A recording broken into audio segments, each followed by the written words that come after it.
Hello, and welcome to another episode of the Digital and Social Media Sports Podcast. I am your host, Neil Horowitz. You can find me on Twitter at NJH287.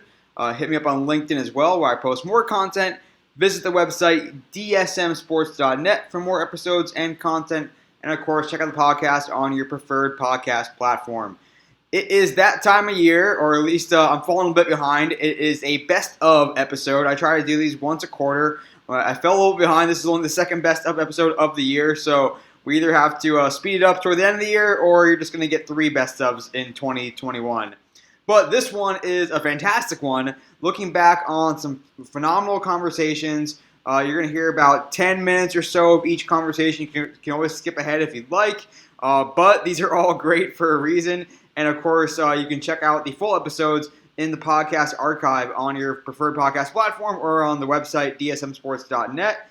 So without further ado, let's jump into the best of the Digital and Social Media Sports Podcast. And first up, you're going to hear from Andrew Manning. He, back then, was the chief of staff for Rabel Companies, affiliated with Paul Rabel, of course, one of the biggest names in lacrosse. And Andrew is now the head of instructional events at the Premier Lacrosse League. Of course, the brainchild of both Paul and Mike Rabel, which continues to thrive today. And back when I spoke with Andrew, he talked to me about building the brand of Paul Rabel, productizing some of the stuff that Paul was doing. Just a really interesting conversation to see how Paul Rabel became this incredible businessman and still is a great lacrosse player as well. And like I said, it's great to see the PLL thriving, and it's people like Andrew that have been there from the early days that are a big part of the success of the league and of Paul Rabel himself. So listen up to a great piece of my conversation with Andrew Manning, then Chief of Staff for Rabel Companies, now Head of Instructional Events at the Premier Lacrosse League. So our strategy actually shifted. When we started, we thought we'd be able to monetize our audience no problem, just by posting, here's the Paul Rabel experience, here's where you can sign up, and everything's in there. And so we were moderately successful at it, but not successful to the point where, it was a viable business that could stand up on its own. So what we ended up doing was sort of shifting our online strategy and providing sort of like one free video every Saturday or Sunday that Paul would either post on his Instagram or his YouTube channel. And then that in turn, once people saw the product, we'd follow it up with a deal. We would put a link to an email list where we can pepper them with emails, and sort of that ended up converting at a much higher rate rather than just like, here's an Instagram deal, you can purchase it here. So sort of like that feeding them content and leading them to realize what a valuable platform the Paul Rabel experience was, and building that awareness turned out to be much better of a sales strategy for us than directly monetizing our audience. Okay. And I'm curious, too, when you came in, did you kind of have to just school yourself on how all these digital and social platforms could be utilized for marketing purposes? I mean, obviously, I'm sure you use the social platforms yourself a little bit, but, working for, the paper company, I mean, it was more, much more operations, supply chain management, and such like that. So did you kind of have to go and become an in-house expert, so to speak, a little bit overnight? And I'm sure Paul, knew a lot himself already as well. Yeah, so we it's funny that he gave me a list of who to follow on social and who to go in school on, and you were actually at the top of the list, Neil. He said follow you because you know everything about social and social media and sports, so I got to give a shout out there. But I pretty much had to do like an intensive course, whether it was through online learning platforms like Skillshare or just following and observing content on how like the social media world and best practices in it, and it's always changing too, which is also something to be aware of. When we first started on Facebook, it was a period of high engagement for pages and brands, and so we viewed Facebook as our catalyst to growth.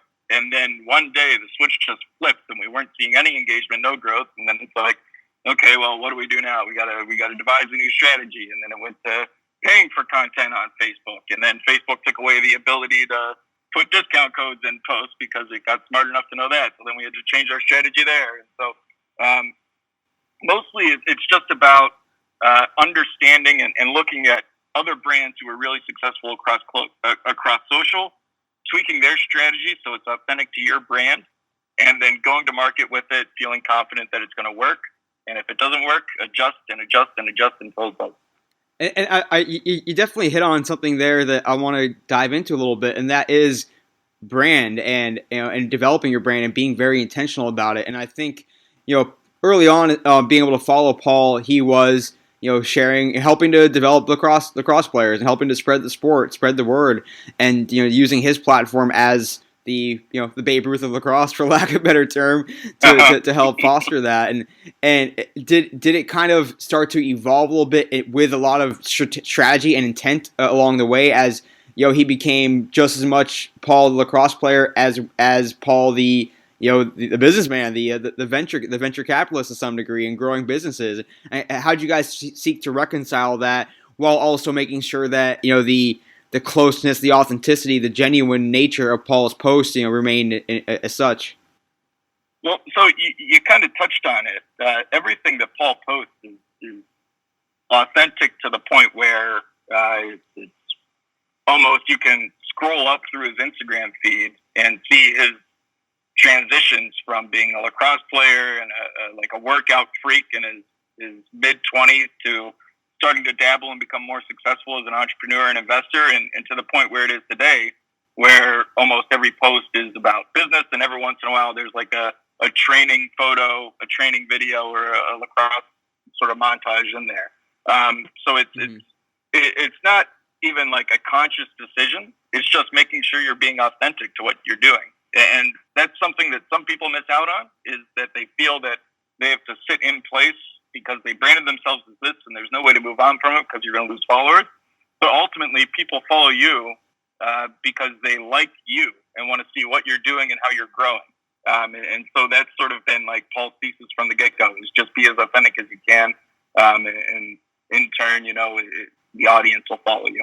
And how much are you guys discussing in the background, whether it's just checking in, every week or so, or, getting down to the nitty-gritty of literally sort of planning out each post, almost like a content calendar? Is it kind of just Paul is going to post what he's going to post, and he knows how he wants things to be portrayed? Or are you guys being, especially now with so many ventures going out there as well, and even going back to the PRE, where it was a lot more thought out in advance? Or is it does that take away some of the authenticity? I'm sure it's a little bit of a balance, but I'm curious to how that works in the background. Yeah, so it's definitely a balance. We brought in a head of media, Brett Roberts, in May of this past year, and he's done a terrific job in not only developing sort of metrics on how our followers and engagements and likes are doing, but he's also done a good job of making sure we don't overpost and that we post at the right time. So it's a loosely based calendar, right? We know we want to post at this time, but we want to make sure it's something that Paul did in the past 72 hours, and we want to make sure that it's good content. We want to make sure it's either a high-quality photo, a great edit of a video, or something similar to that. Now, in terms of sponsored content posts, we did one, I think it was earlier this week. Yeah, we did one this week that was on the calendar for about a month. So like sponsored content, and obviously you have deadlines and contracts that you have to schedule that. Yeah. And so we kind of just work around that, and but mostly it's a loosely based structure. But we do have a couple firm deadlines in there, like PLL day. We had scheduled posts and all that other stuff. PLL release day, but it's a loosely bound structure. We know what we're going to do, and we have a good catalog of content. But it's there's no firm and steadfast calendar when it comes to posting content. Definitely want to dive a little more into PLL in just a moment here. Having a great conversation with Andrew Manning, Chief of Staff at Rabel Companies. I want to touch a little bit on sponsored content, because that is a good opportunity for Paul to engage his partners and for him to utilize his platform a little bit too for monetization. And I think now, whether you want to say 2018 was the year of the influencer or 2019 is going to be the year of the influencer, Paul is very much an influencer in his space, and is growing as such to transcend lacrosse to become all in the business world and the sports world. And so how do you guys go about executing and getting sponsored content? Is it are you guys just handling a lot of inbounds and then helping to devise campaigns that fits what Paul wants and Paul does is a little bit of back and forth. How do those deals come together, and how much leeway is there so that Paul can do what feels best and feels right, in the moment, and also just for his brand, for his platforms? Yeah, so it's a little bit of both. The one we did this past Sunday was for the Form Fit Scale by Vitagood. Mm-hmm. They came to us and said, we're looking for someone to run a sponsored content campaign, and there's a little bit of back and forth on how much you're going to get paid and when you're going to post and what the content's going to be. But the mantra for us when we get deals like that is always over-deliver. So for this particular campaign, they wanted 30 seconds of video and a still image. Well, we actually ended up delivering like 2 minutes and 15 seconds of video and then a still image. And so the conversion rate on that from the data they gave us far exceeded anything that they probably were expecting. Yeah. So we're really happy about deals like that. But whenever we take a sponsored content deal, whether it's endemic or non-endemic, our goal is to always over-deliver. So we'll negotiate hard and try and get what we're worth. But then when it comes to delivering, we always deliver grade A content, more than that they bargained for. And so that way it gives them a really positive experience. They want to come back and work with us. And then it's also, it gets out there to other brands that, look what this guy did for them. Yeah. And I think we should do the same. And when you guys are looking at KPIs and performance metrics for those branded content, sponsored content campaigns, is it? I mean, I'm sure there's no single answer here, but is it a lot of engagement, reach, sort of those softer metrics, or is it more about we have a promo code, we're going to see how many sales we get, or we're doing a sweepstakes, how many emails are we getting? What do the performance metrics usually look like? Yeah, so in terms of us, we aren't so much worried about conversion because Paul's got a pretty strong brand, and the followers are pretty strong followers too. So when it comes to conversion, a lot of the times with us, and this is something we noticed with the Paul Rabel experience as well, is that it isn't triggered overnight. It's not something that you have 24 hours to get 50 people to buy this product, or else your salary or your compensation is going to go in half or something like that. Like that isn't what we do. That isn't how branded content works when it's done right. And so we go more so for impressions and making sure they're meaningful, authentic impressions as well. I mean, we have close to, I think we just passed over 320,000 followers on Instagram. And every single one of those is an actual person that loves and follows Paul because they want to see what he's doing, they want to see how he's doing, and they want to see what he's doing with what product, so that way we can convert it over. Have you seen the composition of the audience change over the years? I mean, was it a lot more like people that were picking up lacrosse stick and playing lacrosse early on, and maybe now it's evolved to a little wider audience? I mean, I can tell you, I picked up a lacrosse stick, but I can't cradle a ball to save my life. But has it kind of changed since you started there to today? Yeah, so actually something we struggled with, or were struggling with when I first came on board, is that sort of like pre-teens love Paul, and they love what he was doing. But as soon as kids would get into high school and like that cool factor kicked in, then people stopped following Paul authentically, even if they were still a fan. So with our sort of like recent strategy of promoting business and promoting Paul as more than an athlete and an influencer, we've seen a dramatic increase in high school and college kids following Paul across social channels and interacting with them. Interesting. So that's sort of something that we've done really well. And then sort of on a different note, but a similar note, when we launched the Suiting Up podcast, and ever since then, on Twitter, it's business professionals following, constantly messaging Paul, being like, I love this bit in here by Vino, Mike Levine. I love this bit in here by, let's say, like Scott Galloway, like the way he performs and stuff like that. Yeah. And so, like that audience on Twitter, which evolved to a much more professional audience with the release of the podcast, was something that was really unique too, as we've gone on through the years. great chatting with Andrew Manning. I hope you enjoyed that snippet of our conversation. Check out that full episode. Just a great look into building the business around an individual, what they do, how they kind of gave away some stuff and drove some stuff to a subscription and the sort of freemium model. Just a fascinating conversation around everything. Rabel companies, and of course now Paul and Mike Rabel are killing it with the Premier Lacrosse League. And Andrew is just a fantastic person to talk to. I'm glad to know him and continue to cheer him and the PLL on as they continue to thrive. Next up on the Best of Digital and Social Media Sports podcast, one of my favorite people in the greater sports business and SM sports space. He is just a wealth of knowledge, enthusiasm, energy, constantly finds great examples, just stays on top of the industry better than almost anyone I know. He is Jeff Mason.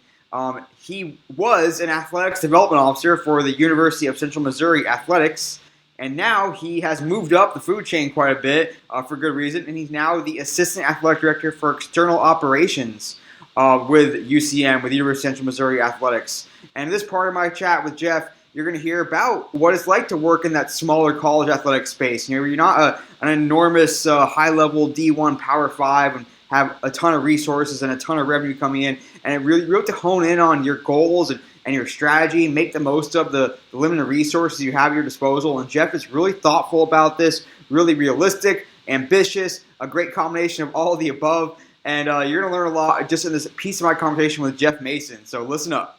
Right now, the biggest focus by far is growing the donations and kind of the philanthropic piece, whether that be corporate or individual.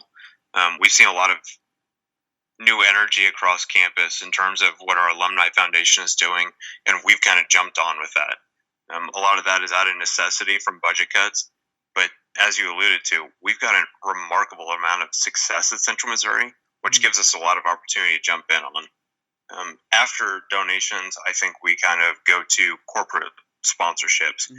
We have a number of levels from $25,000 down, and our pitch to those folks is pretty simple.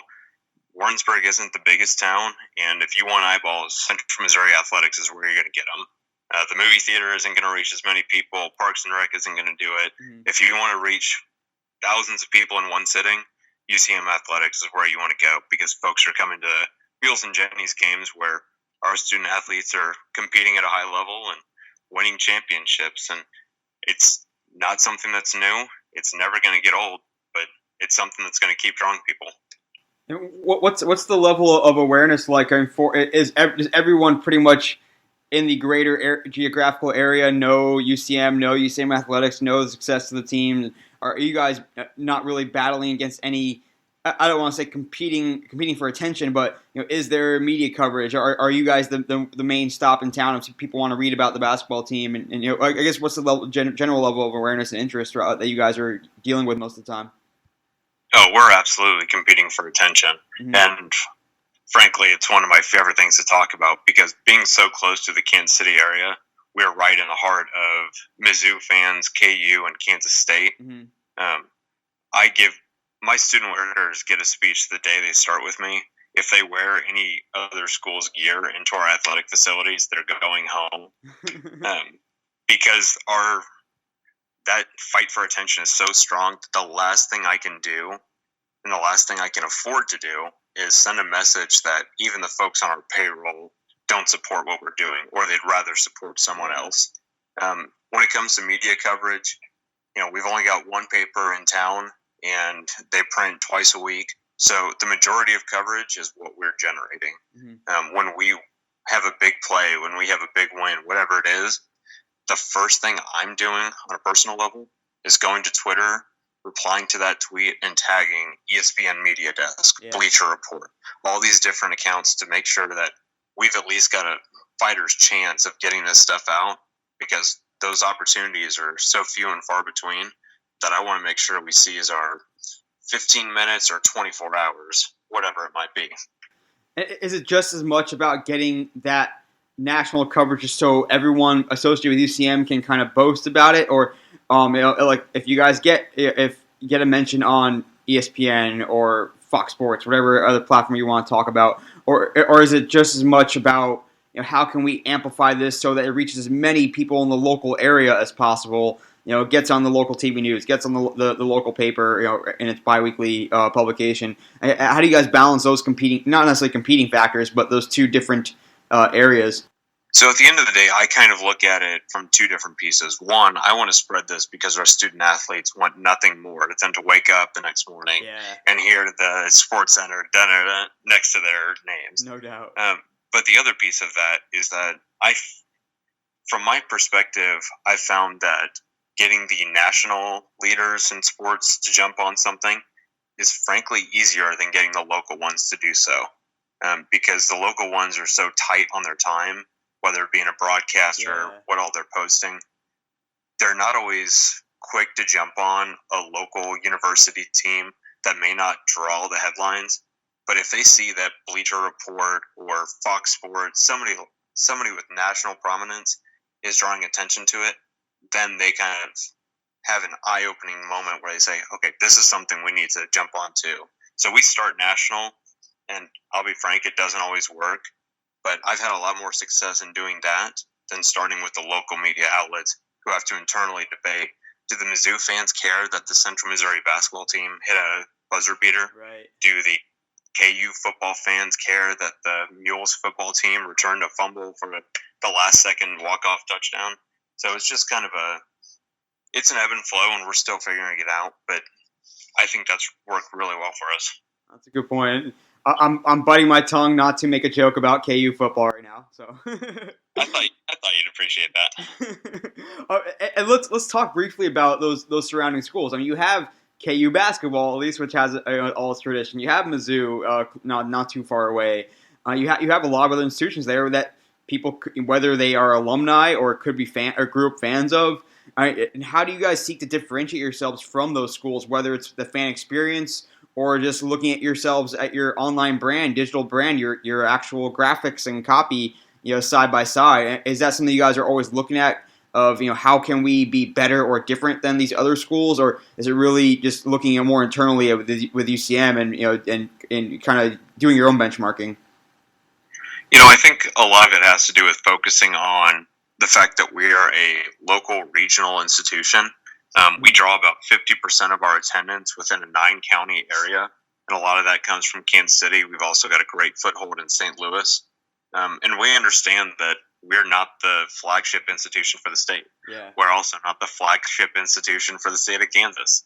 So I think we really own the fact that our folks are largely very local. UCM prides itself on focusing on student retention, but also the first-generation students. We've got a lot of initiatives on campus that are focused on getting those first-generation kids in and through their first year, because our numbers show that if they get through their first year, they're going to be a lot more likely to walk out with a degree in hand. And so I think our athletics program takes on a pretty similar tone in focusing on that local taste and highlighting the fact that, if Neil comes to the game, he's probably going to see the guy he graduated high school with starting for the Mules.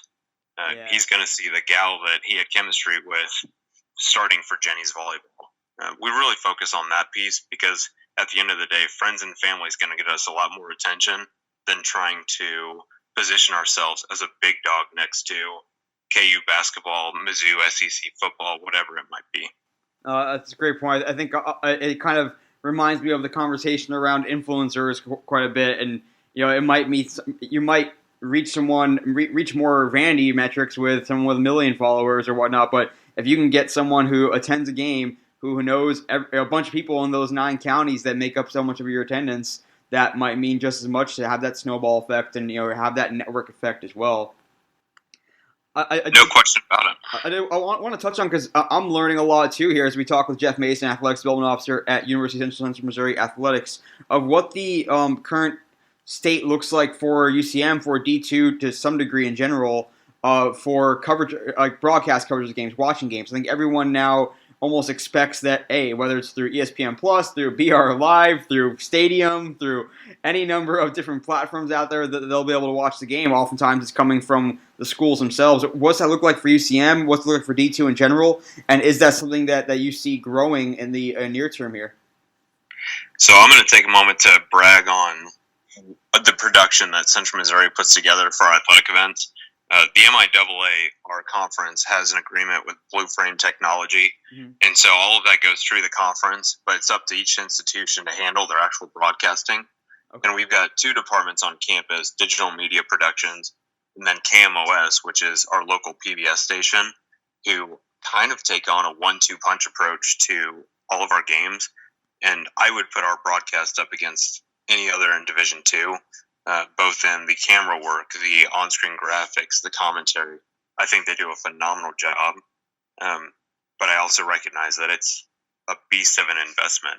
Yeah, no kidding. There was a lot of conversation like that at our league level because we looked around Division II, and in a number of conferences, you've got 1 or 2 folks that are doing it extremely well, and a couple others who put one stationary camera and it's going to be zoomed out full court. And if you can't see whether or not the bucket went in, sorry, but hope you got live stats up in a second frame. So we're really proud of the production we put on, and it's incredibly valuable to the friends and family who may not be able to make it to every game, but can buy a season pass and tune in from wherever they're at, whether that be on their laptop, through Roku, or even on their cell phone.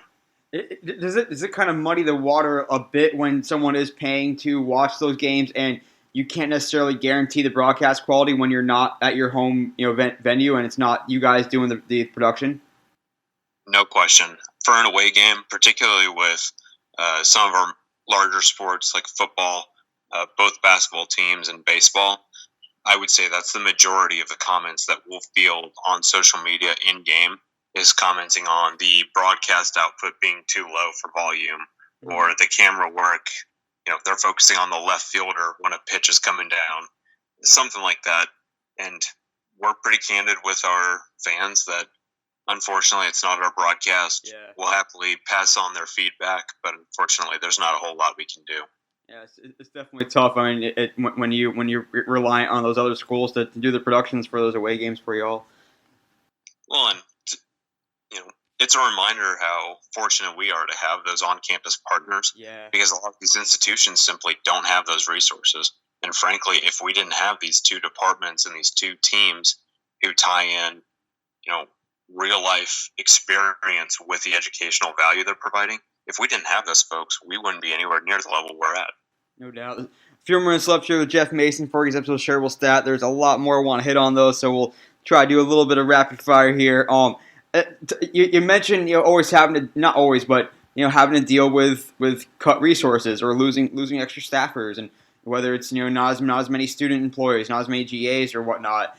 What does that actually do to you guys as you're planning ahead for content, for staffing? Like, do you guys have to, when you prioritize and look, especially here on this Digital Social Media Sports podcast, looking at Snapchat, Instagram Stories, Instagram Live, Facebook Watch, having GIFs, having graphics for every little thing. How do you guys seek to then cut, decide what gets cut or what can be afforded to get? I don't want to say cut completely, but that you guys can put to the side a little bit when you don't have the resources for it. And unfortunately, you didn't want to say it, but cut completely is a very realistic part of this. To give you context, when I started as a graduate assistant, our media relations department was 2 full-time people and 2 grad assistants. Wow. Right now it is 1 full-time person and 1 grad assistant. Oh my god. My marketing team when I began was the assistant AD, the director of marketing, and 2 GAs. It is now the director of marketing, no GAs, and myself, who's also doing fundraising. So the cut entirely piece is a very real element to our planning. You will almost never see us go live on Facebook or Instagram or anything like that, just because I don't have anybody in place for that. Yeah.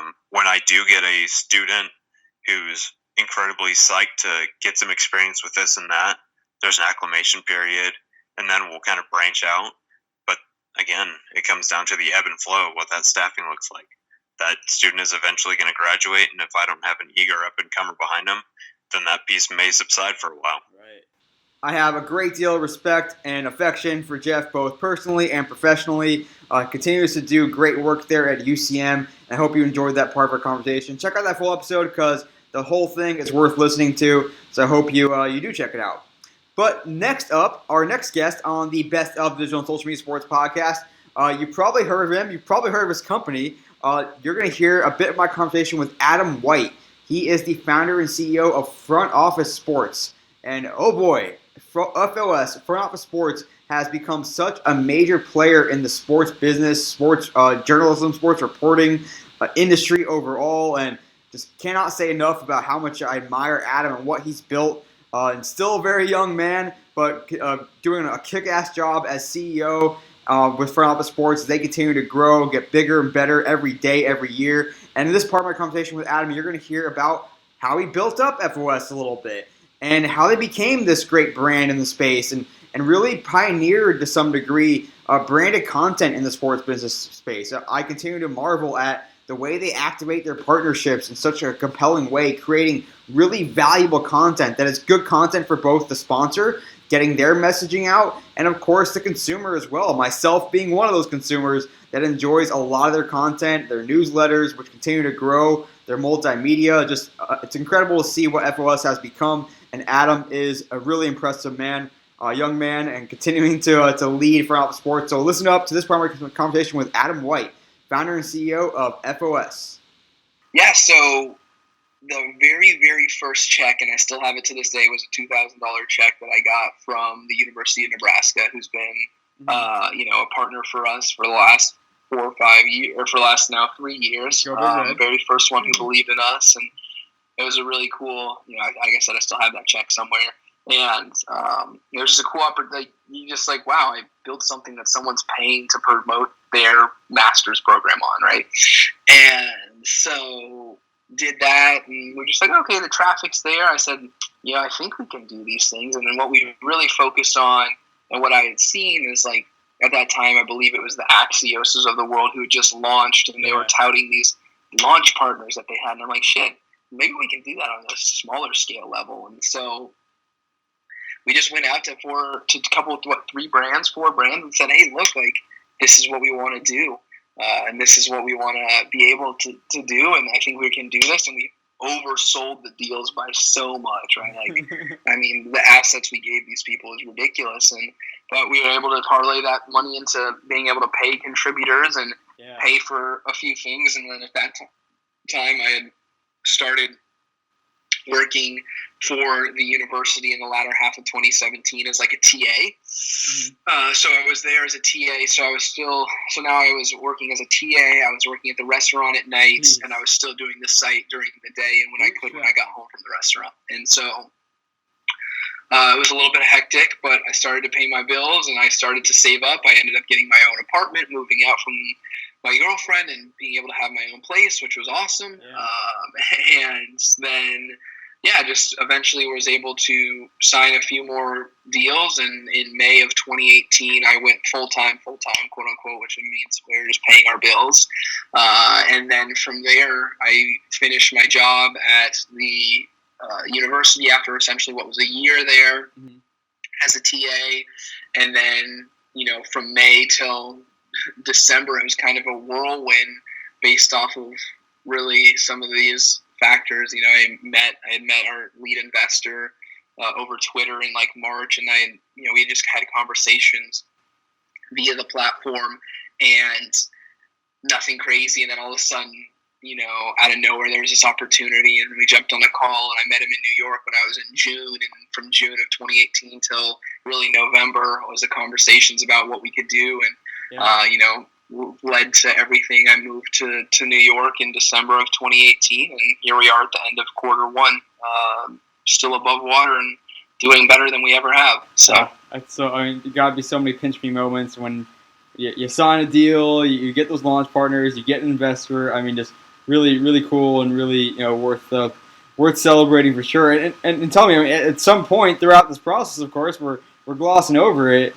And I want to hear a little about the development of the brand and what you guys, the space you're trying to fill and what you guys are trying to stand for when you go to a partner, when you portray yourself out there. I also do want to pick your brain a little bit about the editorial and the trends these days. But tell me about when it went from informational interviews to let's do stories on this, let's do stories on that. Yeah. Here's what front office. I mean, again, I think all of the stuff that we've done has just been driven by the audience, right? People are just asking us, hey, you should cover this, or hey, you should cover this, or we started getting pitches from PR people. Mm-hmm. Hey, you should do this, you should do that, you should do this, you should do that. And so it's just like kind of, again, all this was a natural evolution. And then from a partner standpoint, I think early on, and I think to this day we continue to execute it very well, is native branded content on site. I think for us that's what we've been able to really, really do well. Obviously, that's parlayed into stuff like video and other things that we've been able to develop as our capabilities have expanded. But early on, that was something that we were doing that really no one else was doing in the space, and it was successful, right?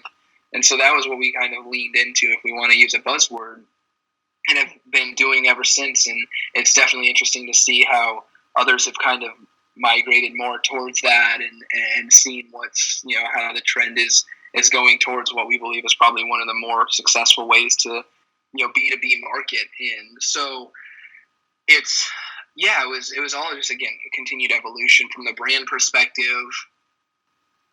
I think there's a few things, right, from the brand perspective, without giving it too much secret sauce, but the biggest thing is we want to be relevant. We always want to be relevant. We want to be relevant and relatable. There's a big opportunity for what we believe and what we've created is a voice that doesn't necessarily talk down to people, but talks with people. We feel like you can trust us, you can read us almost as like I would be talking to you on this podcast, and we're a friend that you would be talking to the industry about. And having someone tell you about. And so that was the voice original, and that's been the voice ever since. And I think, it comes through on social, it comes through in the newsletter, it comes through in the written copy on site, it comes through in the events we have. And again, all these events that we have and are going to continue to have, we're all predicated on people telling us, hey, we want you guys to have an event, and where we would ask for feedback about, like, what are you missing? And everyone would tell us, like, this is what we're missing, and this is what we want to see. And so we're just like, okay, let's go out and build that. And we went out and built Rising 25 because at the time, and obviously there's really nothing else outside of it, we're just like, okay, so you have 40 under 40, you have 30 under 30, but there's nothing recognizing these people who are hustling their ass off at 25 and below, just out of school, really grinding and stuff like that. And we felt we had the opportunity, and so we added that to the mix. Well, now 3 years ago, this will be the third year, coming up here in 2 weeks, that we announced the class and everything like that. So it's from an editorial, from a brand perspective, and from a just brand perspective on like the paying side, right? I think we had the opportunity to be extremely relevant and leverage that, and leverage social platforms like Twitter, especially, to kind of build up what would be a vibrant social brand, and something that people would think of more so, again, like a friend and not just like a publication. And after all, B2B publishing can be kind of boring, but especially in the sports industry, we don't feel like it has to be. Mm-hmm. And so that was really the two, and kind of how we were able to transition to this point. Yeah, it certainly sounds like the best kind of research is to hear from your audience and know what they're looking for and what they want.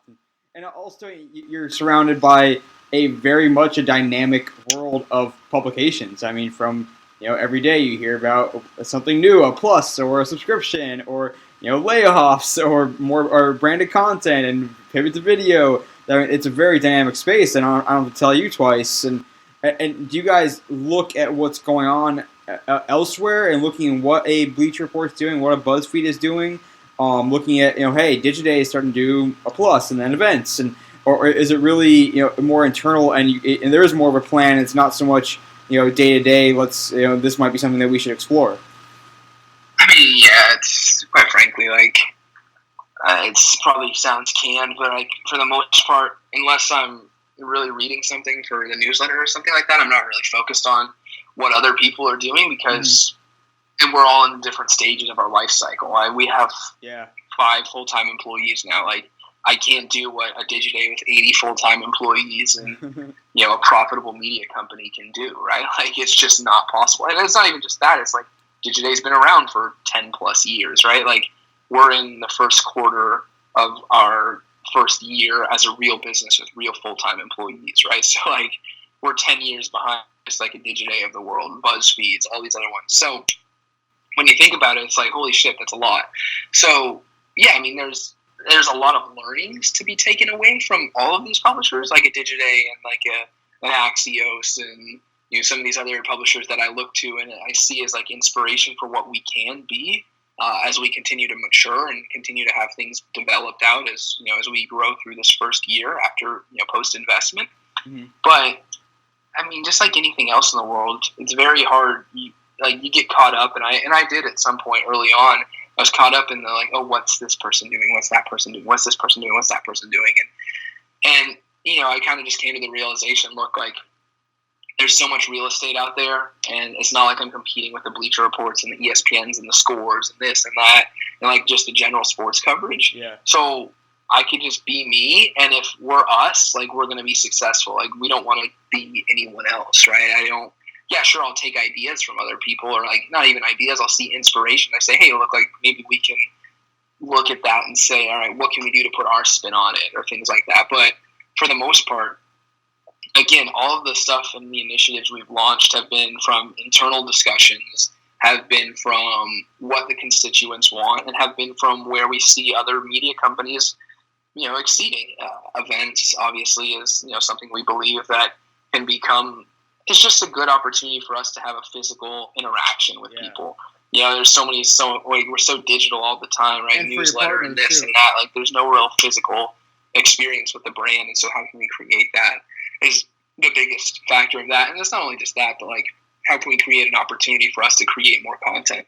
Obviously is where the events come into play and are a really big driver. And we see Bleacher Report as a publication who is smart. And I even talked to Howard, their now CEO, who wasn't the CEO at the time when I spoke with him, and he's like, yeah, we're going to go to the All-Star game and we may have 4,000 people who come through our activation over the course of the few days, He's like, but I have 30 million social followers that want to see all this content. He's like, so yeah, it's great from an activation standpoint. It's great from all these other like physical standpoints, but from a content standpoint, it's like really where it's where it's at, because of the fact that like they can go and they have a presence and they're creating content for the 30 million social followers who have a bigger footprint than the 4,000 or 5,000 or whatever it may be that come through their activation at All-Star Week. So, I mean, again, there's so many learnings from different things. I think the biggest thing from us is that we haven't really like looked to other people in the space to take inspiration from. A lot of our stuff comes from outside the space in terms of what we can see has been successful or where we think we can do better, or like, if someone does this, maybe we're like, okay, maybe if we do this and tweak this a little bit, this will be work for us and our audience. But most of the stuff we've done and have been inspired by is completely out of the space and like random places, honestly. So it's all worked at this point. We're still refining and tinkering a few things as one could expect, but I think we've carved out a really good niche and area for ourselves, and that one that I'm not going to say we can build a moat around, because that's not really the case with publishing nowadays, but can really build a brand that people respect and is revered, and that people want to open and read on a daily basis. Again, super cool to see what Adam and Front Office Sports have built over the years. And looking back now, what Front Office Sports was when he and I spoke a year or two ago, and they continue just to grow exponentially. It seems like hockey stick growth all the time with new products, more new hires, more new sponsors, and incredible names among those sponsors, of course, as well. So listen up to that full conversation with Adam, and of course, continue to follow and subscribe to what Front Office Sports is doing across the board. Our next guest on the Best of Digital and Social Media Sports podcast, I don't think it's an overstatement to say that she is SM Sports royalty almost. You're going to hear from Julie Fair. Back then she was with The Ringer. Now she's doing consulting in the social media space. You may know her from her time with the Golden State Warriors, which is where a lot of what we talk about in this episode of the podcast. And Julie is just so great to talk about the space. She has really been in the middle of a lot of major things in SM Sports. The Warriors, of course, were on top of the NBA world for a while, and Julie became a bit of a celebrity in her own right just by nature of covering the team and giving fans a little look into what she was doing. Some of the stuff that that didn't make the Warriors feed but was in Julie's feed, and also, of course, her great pictures of her experience of going from court to court, across arena to arena, across the country as the Warriors dynasty just built up over the years. So in this part of my chat with Julie, you're going to hear about that, about covering those championships, about executing the overall social media strategy for the Warriors, which continues to do really well today, thanks to a foundation built before her, with her, and continuing after her as well. So listen up. You're going to enjoy this part of my conversation with Julie Fair. It was kind of just a mix of my personality with the coaches and players' personality mixed in with some notes and direction from PR.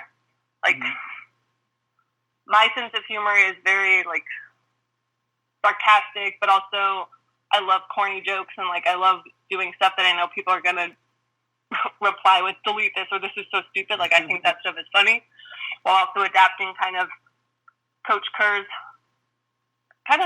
and Andre's mix of humor, which was, like, very humble, confident, but sarcastic, and, like, not afraid to say stuff that makes you uncomfortable. Not so much that last part, but just a mix of, like, as the team continued to build each year, like, there were, like, if you notice, like, we never participated in any trolling or, like, petty call-outs of players or opposing teams, which was a big note from our PR office. But it also, like, that wouldn't feel natural because the on-court product, like, our team was killing other teams. Like, we were winning games by 30 to 50 points, like, almost every single night. So if we were to start trolling on Twitter, like, that kind of feels like overkill. That just didn't seem necessary. Yeah. So we stayed away from that, and also just, like, kind of had some fun with it. Like, this Warriors are a franchise that were notorious for losing, and at one point were the laughing stock of the NBA, and now here they are, won a title, went to four or five straight finals, 50-plus wins a season, 73 wins, unanimous back-to-back MVP. Like, no one could have seen this coming from, like, Warriors fans, so it just felt like shifting more towards the positive side versus, like, we don't need to troll or make jokes about other teams. Like, this is something really special for us, and let's focus more on that than trying to troll other people. And I really like and feel like that the Warriors, during your time there, it reflected Coach Kerr, reflected the players, reflected what the messaging in the locker room and whatever on the court, and that helps endear the fans even more when you feel like you're all part of the same family, same organization. The slogans they're telling each other, the same slogans the fans are telling each other, and I'd love to hear kind of what the interplay was like as the players became more social media savvy, from dating back to 2012 to compared to 2017, 2018. Players were a lot more active. I'm sure they were a lot more aware of what the Warriors were posting, and if not sharing it themselves. So when did social media become a bigger part of the players' own lives, and when did they start to notice, hey, Julie's posting this picture on Twitter, or make sure to throw it on Instagram? And were there moments early on where you're like, okay, it's a different game now, or these players have just as much of a presence as we do? I think maybe like 2014, 2015, I would have players come up to me all the time and ask me to like send them pictures that I had posted on Instagram. Or they would just say like, hey, did you take this? And if I did, I'd say yes. Or if I said no, that's from our photographer. And slowly began to build relationships with a bunch of the players to send them photos, whether that's game action photos, them at community events, them with fans, them like walking into the arenas. The last 2 seasons, those were the most popular shots. The guys, like, their fashion or sneaker photos, which is one of like my biggest interests. So we had a lot of fun. Like Nick Young would always like, sometimes he'd text me before games like, hey, make sure you get some photos of me walking into the arena today, because he had like a very special outfit planned or something like that. And then a couple of the guys, like Kevin has his YouTube channel, Steph has a YouTube channel. They've all kind of expanded to their own personal social accounts a little deeper than in previous years. Yeah. But at the same time, they're not as active on social. I think just because of 4 straight years of constant attention on them, like they kind of need to step away a little bit, which I completely understand and am supportive of. Yeah. But it's just become one of those things when they're pretty much in season from September till June, like, and they only have so many times to kind of step away and have a mental break, spend time with their family. Like, spending all day on social media kind of gets to be a little too much for anybody.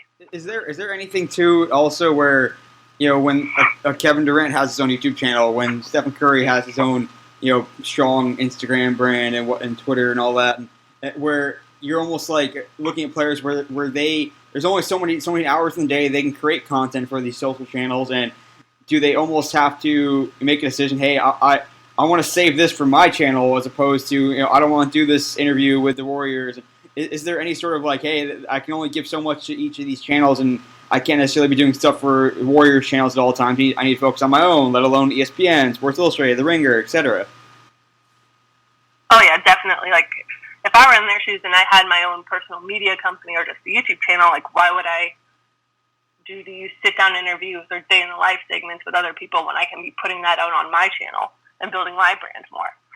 Yeah. So there's definitely that, which, like, I understand, and I would do the exact same thing. So it kind of just became presenting it in a trade-off sort of way. Like, hey, if, like, you do this, like, little Instagram shout-out for us, like, we'll help push your new YouTube video coming out. Like let's work together. Like, our main goal is to support you and everything you're doing, but at the same time, like, we still have channels and content to build around. So, like, let's both elevate each other, and we'll do what we can to help you, but we also have stuff that we're trying to build. Right. And all the guys were very understanding and very like, yeah, totally. Like, let's both get both of this stuff done. Definitely. So it was good to be able to have like actual conversations with them and get them to see like, hey, we're not trying to take away from you and your channel and what you're building. Yeah. A few minutes left here with Julie Fair, social contributor for The Ringer. Before we get to the shareable stat, and I do want to hear a little about just the championships. I mean, everyone that's worked in sports, worked in social, dreams of being able to send that tweet out, be part of that experience, and help tell that story. What do you remember about your first championship, and kind of did you almost get good at it and become not an expert, but have sort of a game plan by the time you're doing it the second, third, fourth time? It's like, okay, I know how to do this. Everyone kind of here's how we're going to roll this out. So tell me about that first time and what your learnings were like, and how you kind of got better, or had to sort of get more innovative, more creative in telling that championship story each time. Oh yeah, the 2015 one was like pure emotion, like being a lifelong fan, and then being in the locker room with all the champagne and guys like jumping up and down, screaming, crying. Like, it was the craziest thing I've ever witnessed, and it was like, I wasn't even thinking like, what will be the best content, what will like get them the highest engagement. I was just taking photos and videos of everything and just posting everything that like was clear, and like I was just posting everything that I could because I was like, oh my god, this is really happening. And it's probably just 2-3 straight hours of just sprinting around the Cavs arena, just taking photos, videos, everything, going to the after party at Morton's, like having steak at like 2 a.m., and then finally getting back to my room maybe like at 6 a.m., and finally reading through my personal mentions as well as the team ones. And then I think that's kind of when it hit me that like, oh my god, we just won a championship, and I just started crying, and it was the best cry I've ever had. And then I just fell asleep, got on the plane, and flew back home. But the last one I kind of knew the whole rundown and had like, all right, we need to get plastic bags, we need to have extra chargers, everyone have snacks, like back up your phones before the game starts, like have a change of clothes. Like the whole rundown, already knew everything to prepare for, but every championship is different. There's always different emotions, different storylines going into each one. Mm-hmm. So they were all very different. Like that feeling never ever gets old, and you can only prepare for so much. But I've narrowed down. These are the things that I can control and I can prepare for and I can have ready. Yeah. And have that checklist ready, and then you kind of just also got to be like in a mind where you can prepare as much beforehand, but the best things that you capture will usually be the things that you can't plan for. No, it's a good point for sure. And now I'm glad you mentioned that. I think it's a hard thing to talk about in our space where you have all your own mentions, people congratulating you, whether that's people from within the industry, your own personal friends, and I think as it became more clear that hey, this girl Julie is behind a lot of the Warriors social media channels and all that fire, and you became almost a known presence in of yourself. I mean, I don't know how much of it was outside the industry. I'm kind of in this bubble here, but was that something that was sort of not surprising to you? But hey, I'm just posting a picture from a day in my life, and all of a sudden now it's getting attention of NBA writers and people that are just super fans that know me and follow me as if I'm a member of the team. And I'm kind of dancing around this because it's not the easiest thing to talk about necessarily. You don't necessarily want to be a center of attention, but how did you kind of deal with that, reconcile with that when just by being myself, Julie, I'm becoming a brand in this space in the NBA.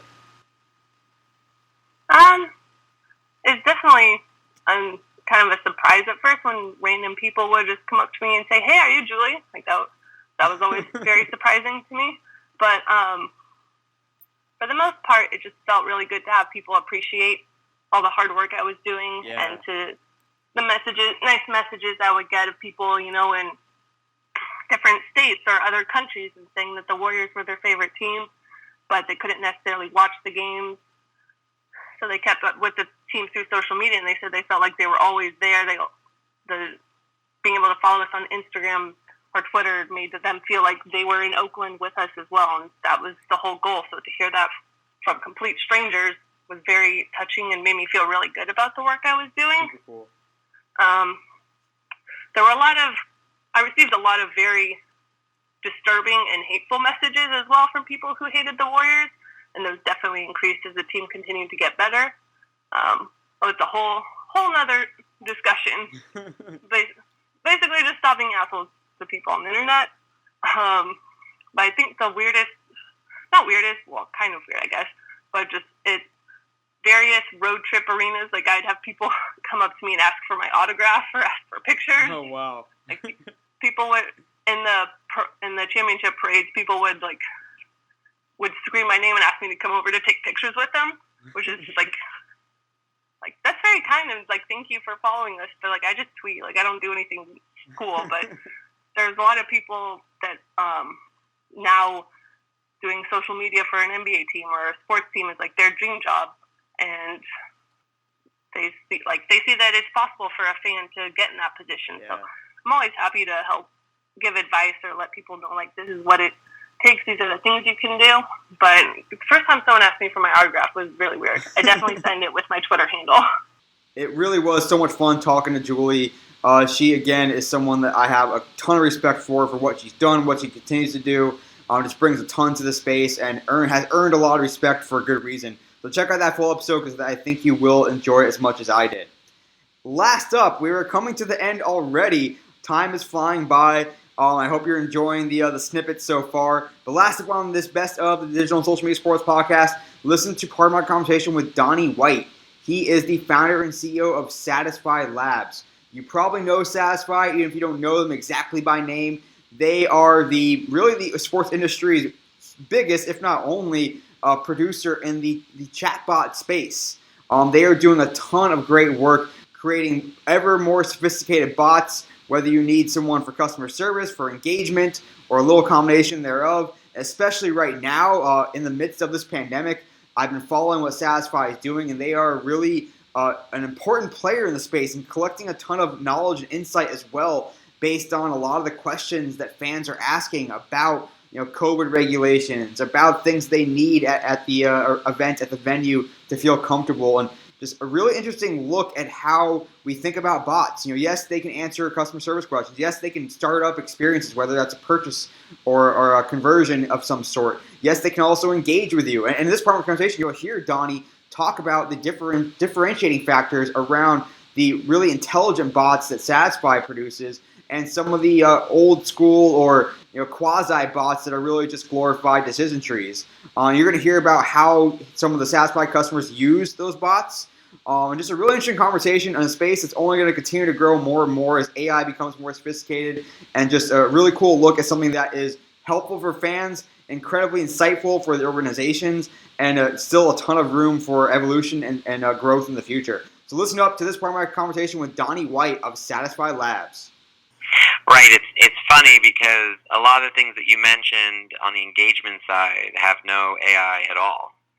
Like, we also have products in market like trivia. There's no innate AI in that, but we package it with the AI because when people are answering trivia questions in the same conversational interface, then they're more apt to use it for information. Yeah. They just want one place. So I think we're definitely maybe second quarter of AI because people now understand it. You don't have to explain what a bot is. You don't have to explain what Alexa's doing. Now it's more about the use cases.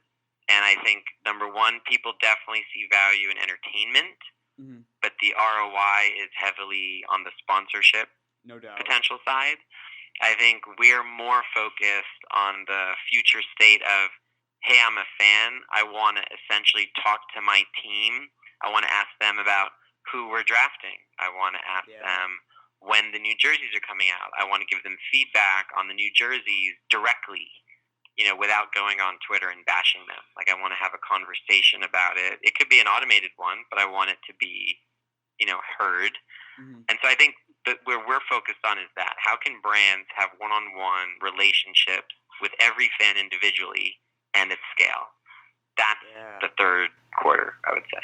Yeah, and I think we're both getting at something that's definitely important in the sports and entertainment spaces is one-to-one conversations, is personalization, and really uber personalization, where we have a single customer profile, single customer view. We know your transaction history, know your query history. Is right now are a lot of these solutions just taking in information and using what fans are giving them, and maybe a previous history of what the overall fan base has done or asked or engaged with in the past, or are you guys trying to get to that point where that Donnie previously has asked this question. This is what he's previously spent with the team. This is what he's done with the team. This is how many games he's been to. He's a season ticket holder. He sits here, et cetera, has these dietary needs. Are you getting to the point where each very, very personalized conversations, or is it still a little bit early and it's more taking the information, using that aggregate data? Yeah, the challenge with the nirvana that you just described is data privacy. So a lot of what you just described is technologically possible, but today it's not something that we've deployed because the customer needs to opt in for that experience from the beginning. So it would be one thing if you went to a Met game all of a sudden and I said, hey, actually I know everything about you for the last 2 seasons and I'm gonna creepily explain that to you. You'd be very upset. And that's why some of the larger social media companies are in trouble now. So everything that you described will be things that we release as long as the fan has said, like, hey, I want you to learn about me. And that will enable that experience to come. We have some new products coming out where the fan will be able to dictate, hey, tell me the next time my kids can run the bases. Or, hey, tell me the next time we make a trade.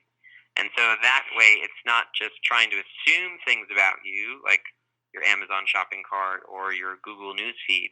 It's, hey, let me know when stuff that matters to me happens. That's where we're headed. Very cool. And I think, a lot of us look at, especially the transaction side, it's still, in some ways, multi-channel. I think we look at sort of WeChat as where we want to go, and it's more you can pay for parking, buy your tickets, pay for your food, do everything within a single interface, within a single app, whatever you want to call it. Right now, are you guys getting the demand from your clients that we want to do as much as we can within this bot interface, or is it more pulling up mobile web links and we'll send you there, or we'll send you an email after this? What's that process been like? Because I know it's easier said than done to integrate APIs and SDKs and any other three-letter abbreviations. So right now, the AI knowledge engine is capable of immediate integration with Alexa, Apple Business Chat, apps, SMS, web, Facebook, and the new Google RCS and Google Assistant. So right now, the knowledge base is built to drop into any of those things. So a lot of teams have invested heavily in their apps, and so that's a great place to focus. I think the Apple Business Chat technology has gotten a lot of people's attention because no download on your phone, easy to text and discuss with your brand. So we're actually quite happy with the omnichannel approach because we can place the same system everywhere, but we are seeing a bit of a strategy behind the team saying, well, where should I focus my marketing resources? Or do I just let people find this information or this tool wherever they go now? But I think the Apple Business Chat's the one I'm really interested in, that and Google Assistant. I think those two are going to change the way people interact with the sports market in the next 12 months. Can you take us inside a little bit about what the user experience is like if they are using a Google Assistant or an Apple Business Chat? How do they find the right assistant or AI tool or bot? How do they pull it up? And what's kind of that experience like for a layman like myself? So we'll have some announcements later this month, hopefully, about 2 that are coming out. But essentially in Apple Business Chat, you can search through the Spotlight tool. There'll also be a button on a map. So if you're looking for a stadium, you just tap on the message button and immediately open an enriched SMS. And there's also a QR code that your phone can just have the camera on and immediately activate that brand's experience. So very, very accessible, part of Siri as well. So you're talking about in the same way you looked up the website, you've now enabled an enriched SMS that has pictures and buttons and all this experience that you expect, but it's built into your phone's SMS. Google Assistant is the same way, and so now they're looking at if you have an Apple or Android phone, you essentially will be able to get a lot of information and dialogue going without having to download anything. And just as an aside too, because I'm always interested in these little things that oftentimes mean more than we think they do. Do you find that a lot of the clients want to kind of brand these bots as quasi mascots, almost like whatever, like give them a name, give them a face, or is it really more about a bot? This is our whatever, our Mets bot, whatever you want to say. Yeah, it's split. I'd say it's split down the middle. There'll actually be a bot that we're doing that's sponsored by someone, and it's that brand, and then ooh at the end. like they're also branding the names. We have a Slider, we have an Otto, we have an Amelia and a Lila, and then we also have like virtual assistant, and we have Ask Me Anything. So it's really interesting how people have just adopted different styles. Some of them are snarky and funny. Some of them are very robotic and conservative. Some tell jokes. You can ask them personal questions, like if they have a boyfriend or girlfriend. And others, when asked that same question, would say, like, I don't know what you're talking about. So it's just interesting to see how the marketing and social teams adopt a certain way. I think over time it'll become more uniform at some point, but it is just kind of creative at this point. Yeah, it's fascinating to see how it's portrayed. Having a great conversation here with Donnie White, founder and CEO of Satisfi Labs. I want to get into some of the geeky stuff as well now, and kind of how you guys take in a lot of this information, because there's so much data being digested. I guess as all these queries come in, as things scale, as you see things arise and questions arise. What's that back end process look like? If I make a voice query or a written query, where does that go? How do you guys know what I mean if I say pop versus soda? Use a nickname. Kind of take me a little bit inside about how that works and how it helps increase, not increase the AI, but make the AI smarter over time. Yeah, when we open up a new customer now, the platform, particularly in sports entertainment has been trained on about 6 million unique questions. So when you take that much data, you're able to really synthesize a lot of derivatives and variations so that we have a great understanding of what you probably mean, because it could be something that was asked at one ballpark in 2017, and we just made a reference point for it. If anyone ever asks something like this again, this is what it means. So when we actually go into a new customer, we actually don't ask them for questions. We deliver them a template for answers. We already know the questions. We just need to know these answers, and we specifically index them in a certain unique way that catches a lot of the variabilities. So whether it be something that's in an employee's knowledge base, or something that we scrape from a website, or a feed that might have their events or menu changes or ticketing, we take all those sources together, put it into one content management system, and that becomes what we call the answer engine, which delivers these responses in real time and accurately and succinctly. Okay, and then as new queries come in, do you guys take that raw data and somehow help organize it? And if I'm if I'm a customer or a client, and I want to sort of sift through, what queries are coming in and what's new, what's trending, is that the kind of data that you guys are providing, after each game, after each event, and then they can hopefully, at the very least, utilize that not just within Satisfi, but across other channels as well, knowing what customers care about. Yes, we have it's actually 10 levels deep pie chart, 3-dimensional pie chart that looks at all the different ways you could kind of put this data together. So you'll see things like, hey, which of our policies do people have the most confusion about? Is it the bag policy? Is it the carry policy? Is it the cooler policy? And we'll synthesize that. Which people at which gates are talking the most about the security lines? Which food items are the most popular, which means they're seeing a lot of signs for it? Or which of the food items that we want to promote that people are not looking for or even asking about? We have good examples where one venue had ice cream, and a ton of people, they had frozen yogurt, and a ton of people were asking for ice cream. So ice cream and frozen yogurt are not substitutes. I can also tell you from experience that coffee and hot chocolate are not the same. So we find that the people that wanted ice cream didn't really like the frozen yogurt. So next season, sure enough, they got ice cream because we were able to show them the demand that they wouldn't have known otherwise without a data tool like this.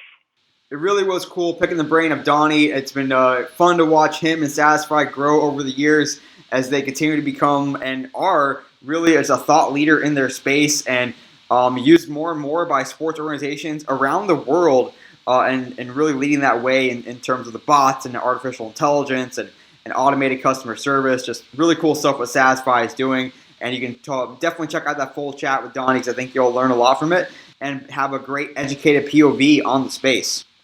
But you know what? That's it for this episode of the Best of the Digital and Social Media Sports podcast. I hope you enjoyed it.